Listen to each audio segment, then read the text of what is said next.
প্রিয় ভাই, সেই যুবক আরশের ছায়া ছায়া পাবে যে তার যৌবনকালটাকে আল্লাহর পথে কাটিয়েছে এবং যাকে কোনো সুন্দরী মেয়ে জেনার জন্য আহ্বান করে সে বলে আমি আল্লাহকে ভয় করি।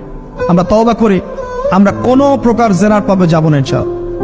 যদি হারাম কোনো সম্পর্ক থেকে থাকে আজকেই এই নাম্বার ডিলিট করে ফেলতে হবে। আল্লাহ পাক তৌফিক দান করুন।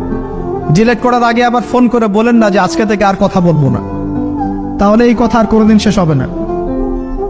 একবারই বন্ধ, ডিসকানেক্টেড। কার জন্য? আল্লাহর জন্য। এবং এটা করার পরে আল্লাহকে বলতে হবে, আল্লাহ শুধু তোমার ভয়ে এবং তোমার সন্তুষ্টি পাওয়ার জন্য আমি জেনা থেকে বেরিয়ে আসলাম।